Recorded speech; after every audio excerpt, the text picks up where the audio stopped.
Hi, everyone. Thank you for joining us. We're going to give about a minute for people to come into the room, and then we will start the presentation.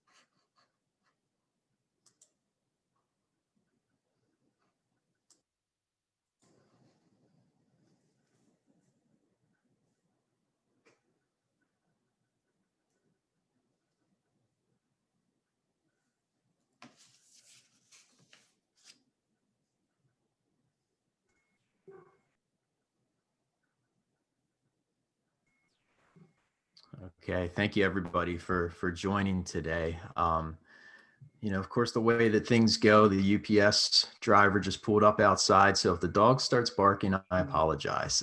This is Matt Rupp from the Center for Faculty Excellence, and we have a presentation here today: lived experiences of Asian and Latinx online doctoral students. Before we get started with the presentation, I just wanted to go through some of the tips and tricks for using Zoom.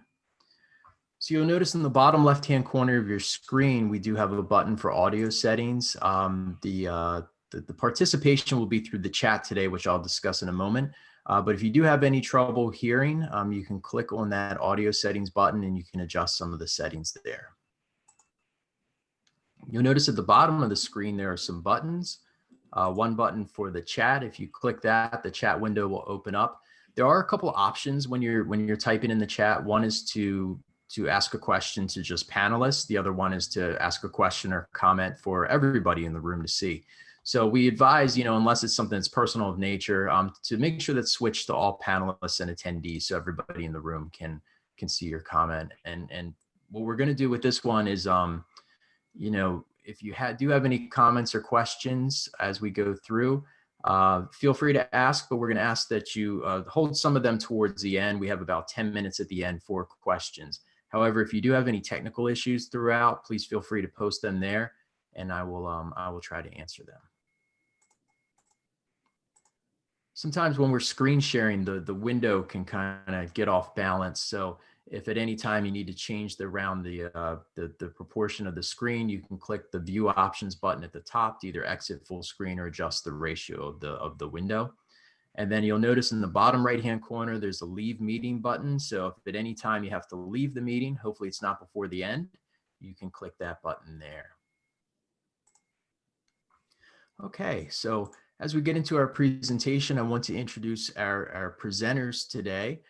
We have Dr. Maria Natal, and is a board-certified registered nurse and senior vice president of clinical and educational services at the Hospice and Palliative Care Nurses Association, and a public health postdoctoral fellow at Walden University. Dr. Natal has over 10 years of experience in undergraduate and graduate teaching in brick and mortar, as well as online universities.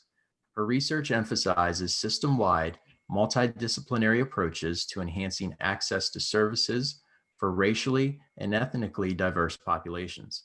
Her interests are to influence the translation of research into practice in both healthcare and academia.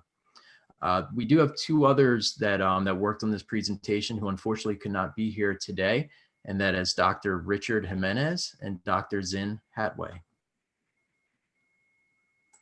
And now I'm going to go ahead and I'm going to pass the presentation over to Dr. Natal.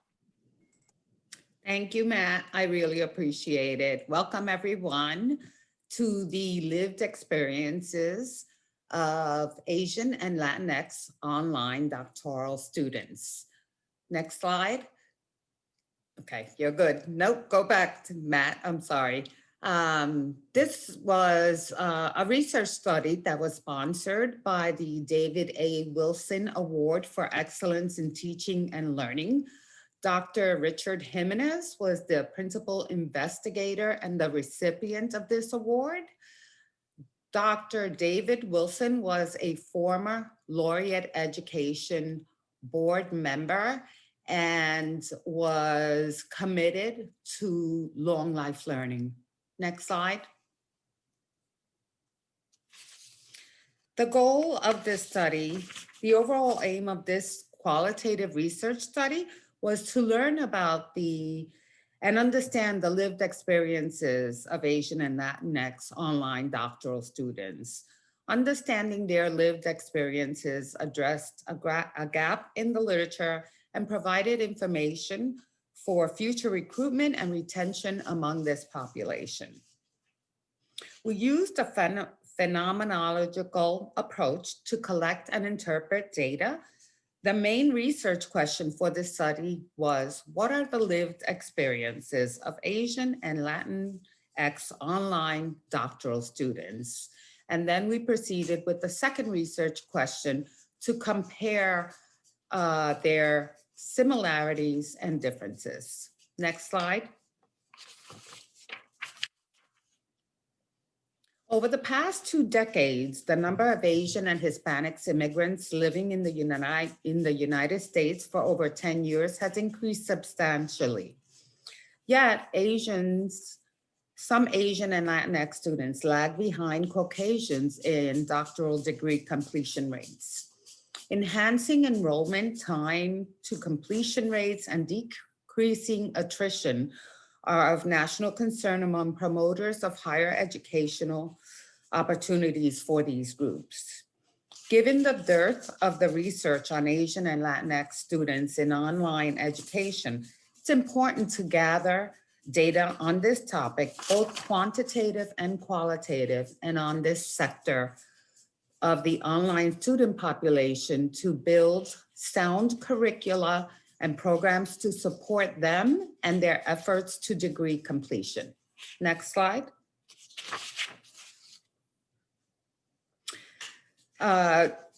We went through quite a lot of research and we had a research assistant, Nadia Sullivan, who was a lifesaver during this process. I'm not going to read this slide in detail. You will have access to it. However, I do want to point out some important things. We have seen a growth in institutions offering distant education degrees. Many universities go through great strides to recruit qualified ethnically and racially diverse doctoral students that are representative of society's demographic changes. Contributing factors to the intergenerational upward mobility threat include, but are not limited to, access, university culture, and financial constraints for underrepresented minority students. Students enrolled in online doctoral programs like the flexibility, asynchronous courses, the lack of geographical barriers, and the ability to spend time reflecting.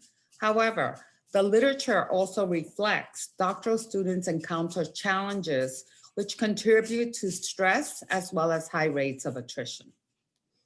Ethnically and culturally diverse student populations are vital to higher education and to society in general. Yet these students' populations encounter their own unique challenges, which are influenced by their cultural norms and expectations, which may inherently also influence their individual experiences, behaviors, self-perceptions, academic attitudes, goals, and self-belief in their ability to attain their goals. In a qualitative study, we found that international Asian student participants encountered multiple barriers academically, prejudices, isolation. They struggled with language barriers and pressure from parental expectations to excel.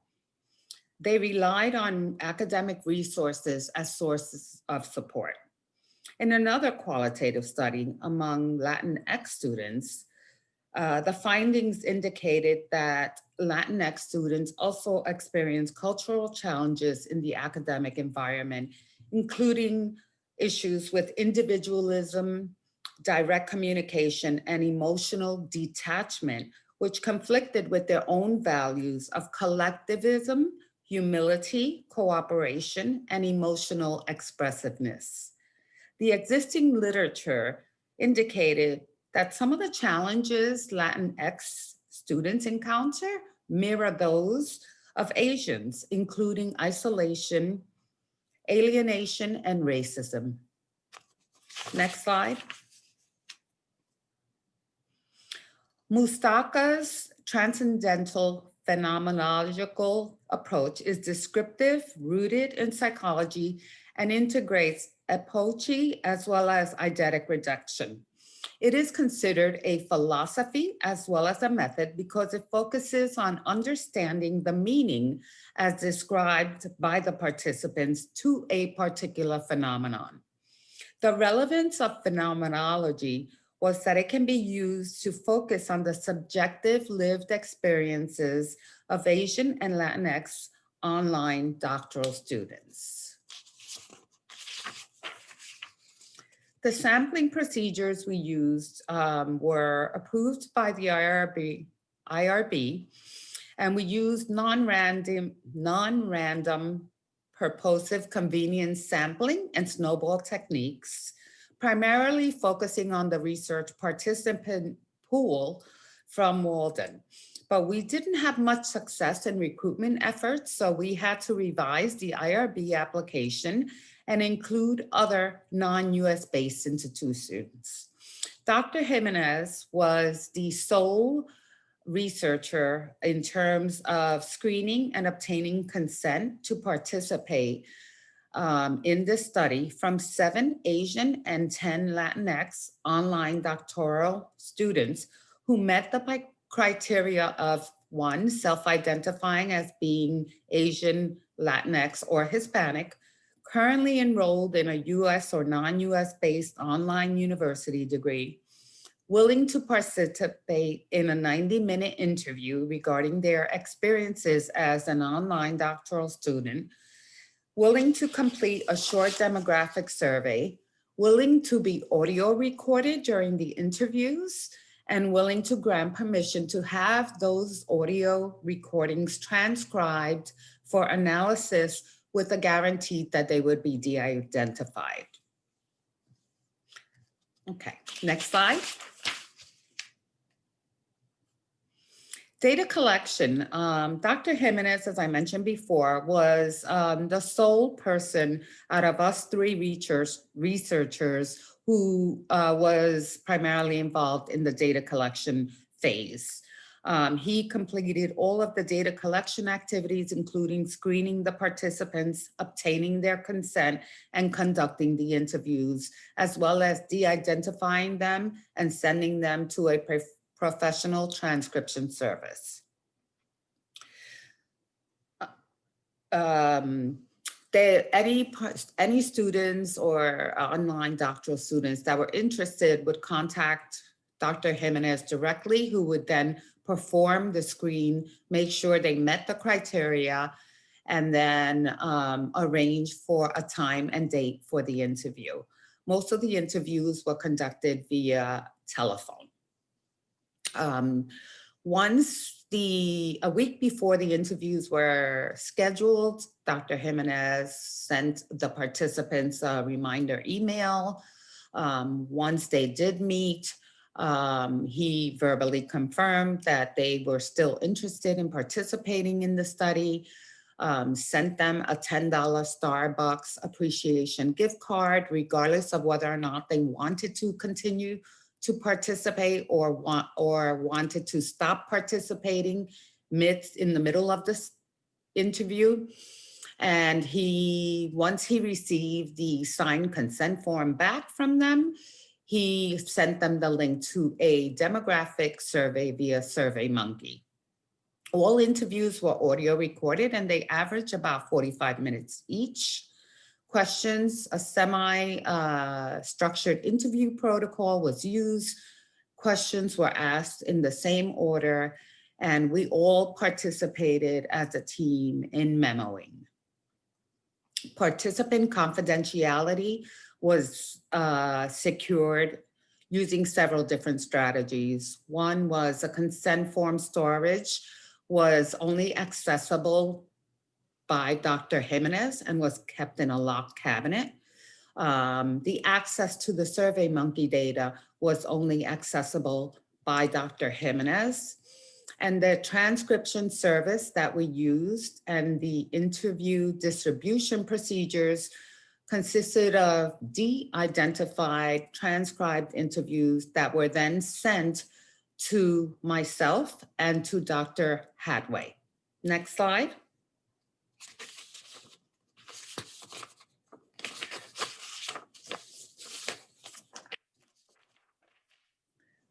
Okay, so for data analysis, Dr. Hadway and I use phenomenology as our approach to analyze the data collected from the in-depth one-on-one interviews to allow for the materialization of concepts and themes. We each individually read, formatted, and uploaded the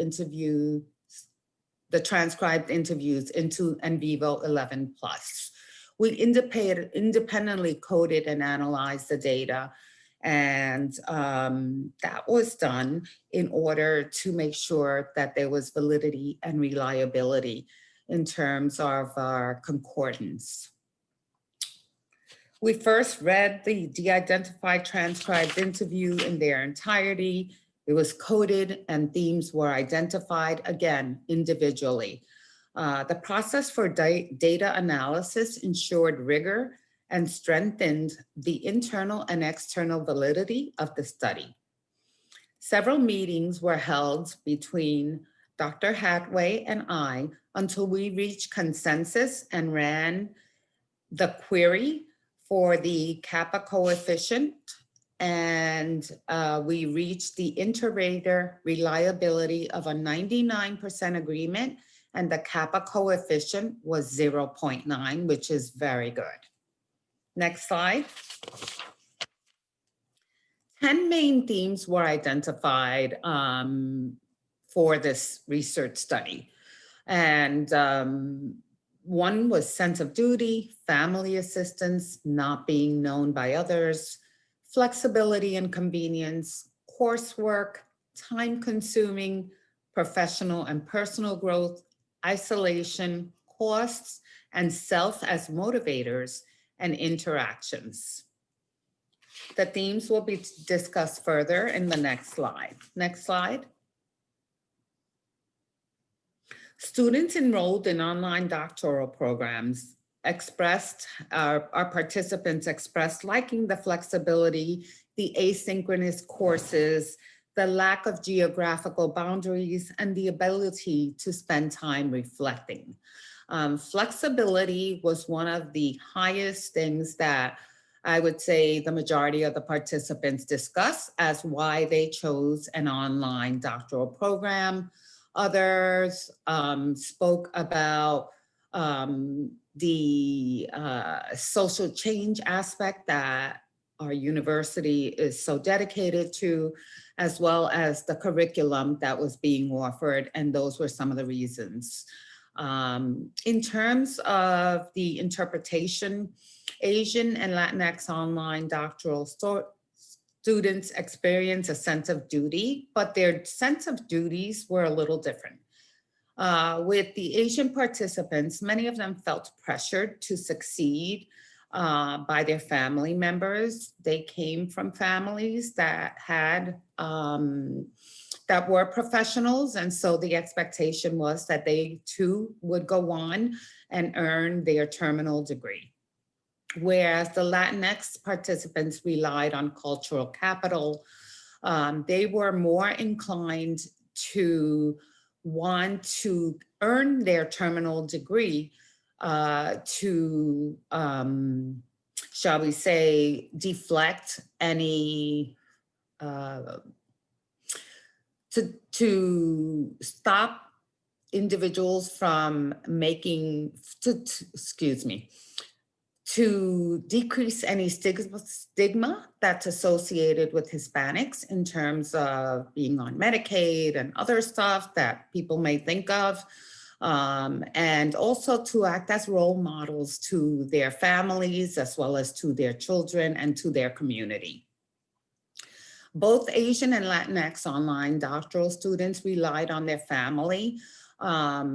Typically, we found with the participants that they both relied on their family either to care for their children, for social support, sometimes financially, and their family was very supportive. So that was an important part of their pursuing their degree. What we found was that most of the participants desired shorter timeframes for feedback. And I understand that, having been a doctoral student myself, we would like immediate feedback, but they wanted, especially since many of them were in the dissertation phase, they felt that the timeframes were too long for feedback. Some of them expressed the need for synchronous contact.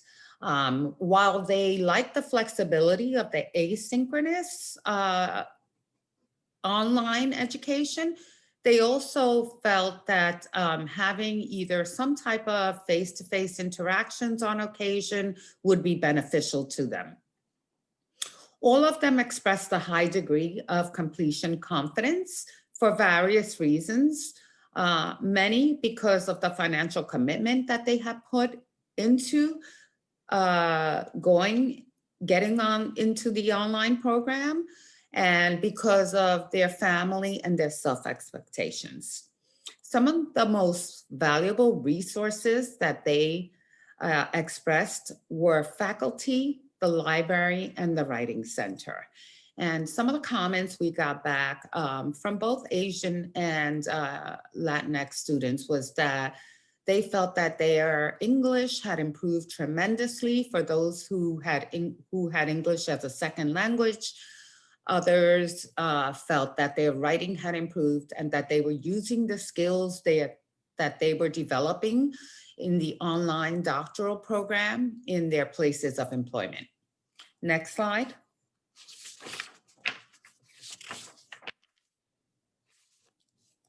Sorry.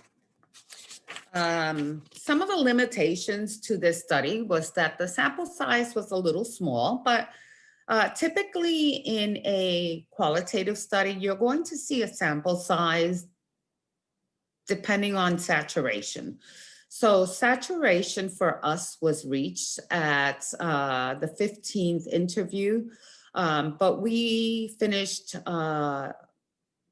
analyzing all of the 17 interviews just to ensure saturation. And I will review the samples demographics in the next slide. We also had a bit of a gender imbalance. They were primarily females, and most of the students that participated in this research study were at the point where they were writing their dissertations. Next slide.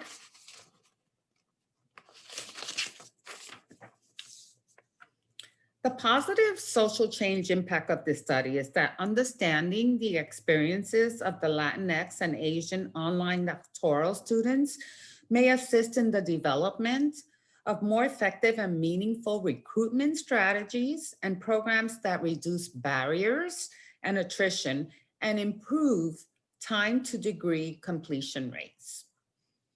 Findings were also relevant to, or could also be relevant to, already established traditional brick and mortar Asian and Latinx serving non-online doctoral programs, and to traditional higher learning institutions seeking to establish online doctoral programs.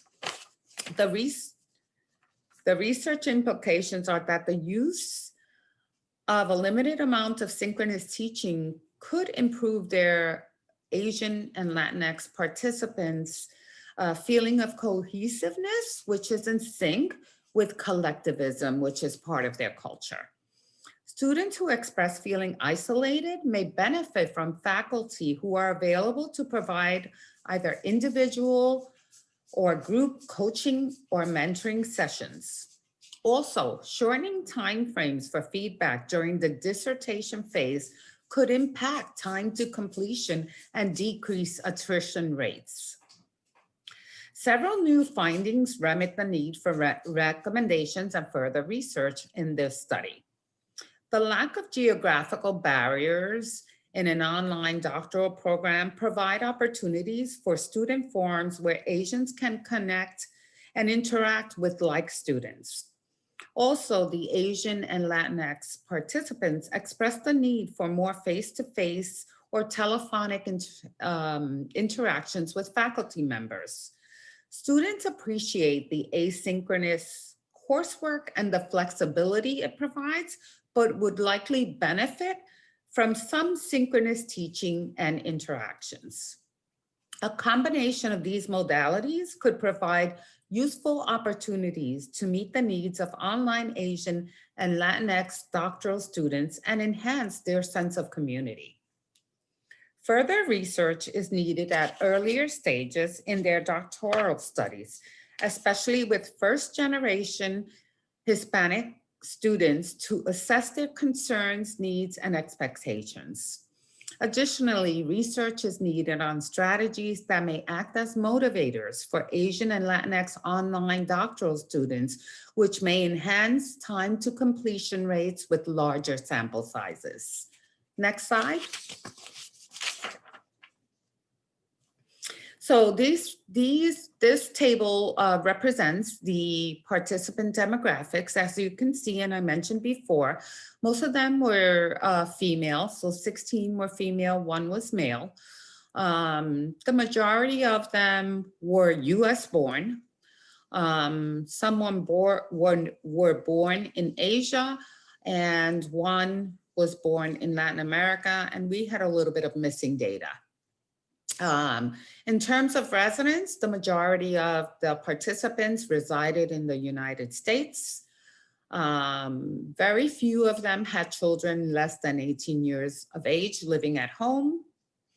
There was a mix of married, cohabitating, single, widow, separated, or divorced individuals. And their employment status, the majority of them worked full-time and were also pursuing their online doctoral degree. Next slide. This is the demographics in terms of the degrees they had gone to for their master's program, what kind of program they went to. Most of them went to a traditional program, but it was very close in terms of whether it was traditional or online. The types of doctorate, 9 were pursuing PhDs, 7 were pursuing professional doctorates. There was missing data for 1. And there's a breakup here of, it's practically even between the major areas of study for their doctoral degree.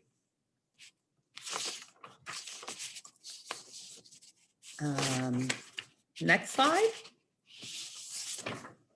These are the references, and just to let you know, this research study was published in the Journal of Distance Learning and is available online. I will open it up to any questions I can answer.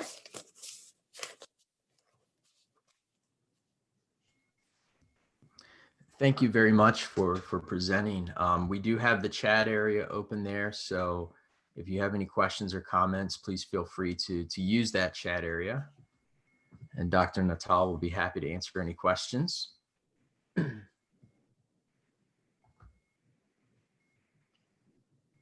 We do have one comment who she agreed with your findings, and personally agreed, I guess I should say. Yeah. I don't think this is unique to Asian and Latinx students, but since that was the population we studied, as we reviewed the research, we did find similar data on African Americans / Blacks.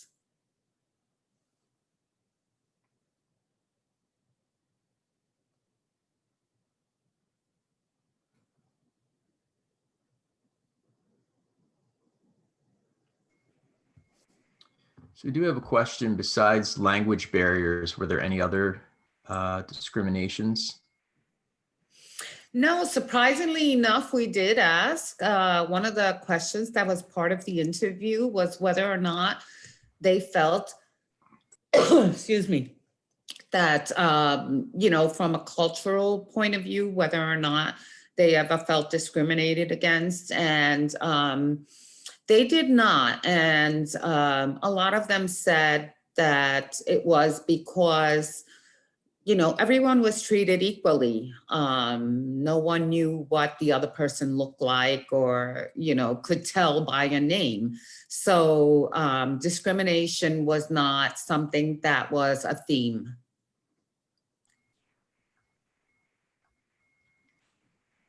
Then we have a question. Do you have suggestions for points at which we could increase opportunities for synchronous interactions?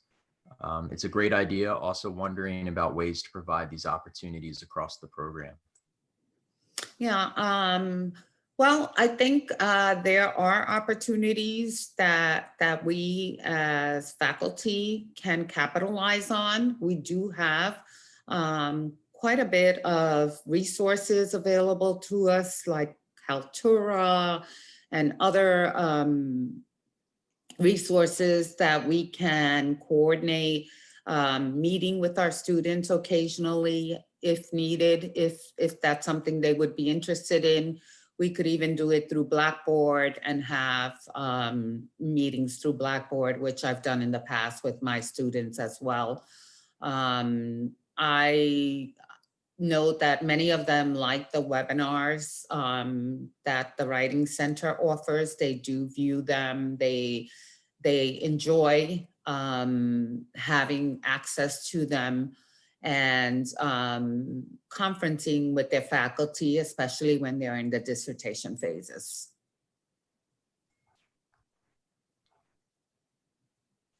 And one of the questions is, how about Native Americans? Do you have any insight into Native Americans? Unfortunately, that was not one of the populations that we studied, and I didn't really focus on our literature search. Actually, focused primarily on Hispanics and Latinx and Asian students. So I do not have anything on that population. Kind of a follow-up there. Someone is asking why choose both Asian and Latinx instead of just one or the other. So interestingly enough, initially we wrote, when the grant was written, it was written for Hispanics. And we felt that opening it up to another population would provide an opportunity for us to explore the similarities and similarities or differences in another underrepresented minority group. And that's why we wound up choosing the Asians. And there's a comment in the Academic Skills Center, the Doctoral Peer Mentor Program provides doctoral students in their first 3 terms the chance to meet regularly, whether synchronously or asynchronously, with peer mentors. So that's one opportunity there. The doctoral students really like that. That's excellent. Is that when they initially begin or at the dissertation phase?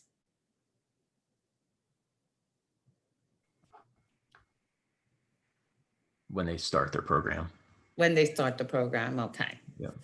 And they do need support. I mean, some of the literature showed that first 2 years, even prior to beginning the dissertation phase, are where they may experience the highest rates of attrition.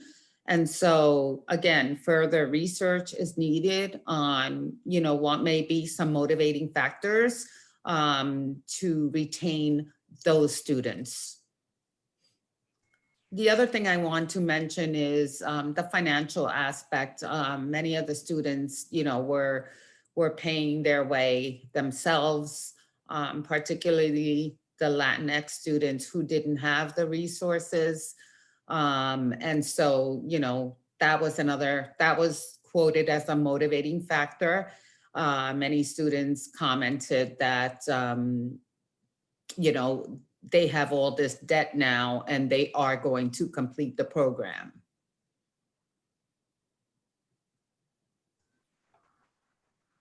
Another question came through. Are you planning to, any follow-up studies on this? We would love to do a follow-up study and maybe broaden it, broaden the population, possibly in a quantitative, but that is something that we're in the process of discussing now.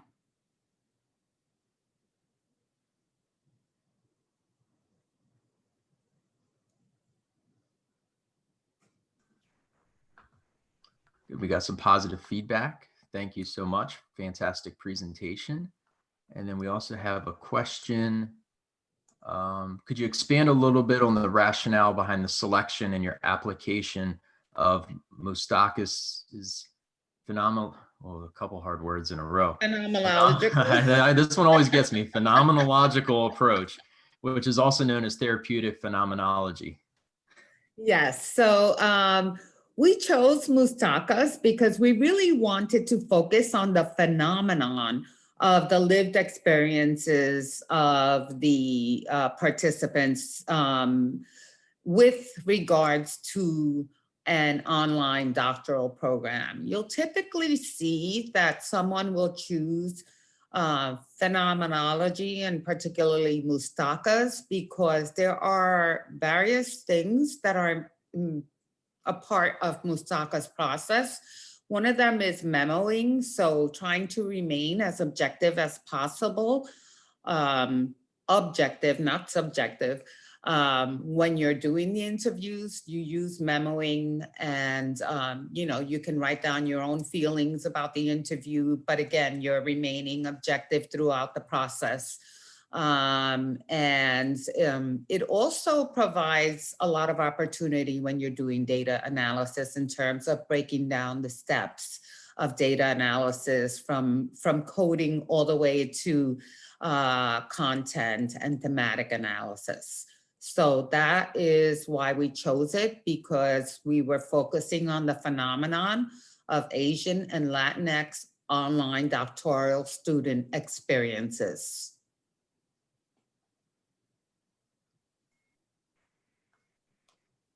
There was also a comment of somebody who lived in Japan and saying your comments about the collectivism of the culture is significant and something we can look to address.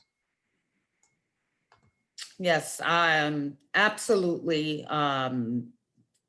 In the responses that we got from several, not only the Asian as well as the Latinx students, was, they're used to being in a group, whereas here in America, we're very individualistic.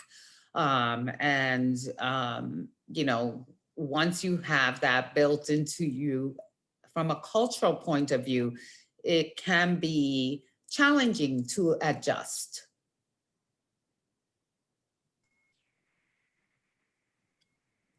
So congratulations on being published in the American Journal of Distance Education. Thank you.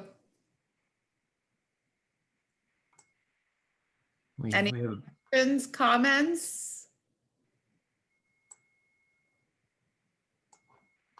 Right. Well, I want to thank you for your time and thank you for listening. It was my pleasure to be able to present this much needed research to all of you. And I hope sometime in the future, I can present a more expanded study that includes other populations. Yes, and thank you very much for presenting today. And I would just want to give a big thank you to everybody who joined us, and also to Kathy, our captioner today. Yeah, thank you. I wanted to remind everybody to go back into the app so you can select. I think we have a couple more presentations this afternoon into the evening on East Coast time. So please go in and find out what you're going to do next. And I hope everybody has a great rest of your Friday and a wonderful weekend. Thank you, Matt. Thank you, Kathy. And thank you, everyone, for your questions and your comments. Stay safe and have a good rest of the day. Thank you. Take care, everyone. Bye.